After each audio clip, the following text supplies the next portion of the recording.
Aussies have long had a problematic culture of binge drinking. Well, now there's a worrying new fad among Australian girls, and it's called Drunkorexia. Bizarre name, but it's very serious. It involves young women starving themselves so that they can party hard without drink heavily without gaining weight. Like, could it be more insane? This is an incredibly dangerous development, and to find out what's behind it, I'm joined by Dannielle Miller. Dannielle Miller, how are you, darling? Well, thank you. Well, I mean, seriously, this is a nightmare. Yeah, it is. We actually, as a drinking culture, have the girls out drinking the boys, so that we know young girls are the biggest binge drinking demographic in this country.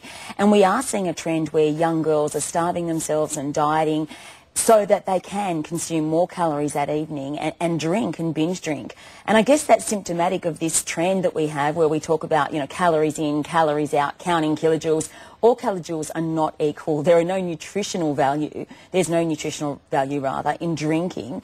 And girls are putting themselves at enormous health and emotional risk doing this. And so, like I say, when we were younger, of course we've had the odd wild night. My body never lets me have more than 2 or 3 wines because it just decides to delete itself out of my system and embarrass me in front of everyone. Yes. But so, but I would know to have a burger at 5 o'clock that afternoon in preparation. Yeah, the old line in your stomach thing. I mean, for a lot of girls today, they are so caught up in seeing their body as their currency, in seeing the number on the scales defining them, that they will limit their kilojoule intake in order to be able to drink so that the numbers will still add up. Of course, if you haven't eaten, then your body is going to respond to that alcohol in an even more devastating way. Well, I've got 2 little women. Now, they're not at drinking age, they're 2 and 4. Yeah. But like, this scares me. I know I've got buddies who have got teenage girls. Was our generation like that, or am I just being an older woman saying this is an outrage that younger people are behaving like this, or has it kind of been like this all along? Look, of course young people have always pushed boundaries and engaged in risky behaviour. That's part of that adolescent experience because we are impulsive, we tend to be very emotional, and we're risk takers. And we feel invincible. Absolutely, bulletproof. But we do know, the statistics show us that for young girls, binge drinking in particular has become more prevalent, and there are a number of reasons for that. Some would argue that it's the introduction of things like alcopops, those sugary sweet drinks. Doesn't even taste as if you're drinking. In fact, Choice magazine did a blind survey where they got 18-year-old girls, for ethical reasons, of course they had to use 18-year-old girls, and in a blind taste test, 50% couldn't taste which drinks had alcohol in them. So it's very hard to monitor your alcohol consumption if you can't really taste what you're drinking. It's never been more delicious, you know, to get smashed, and so that makes it easy to drink as well. There's no holding your nose and sculling.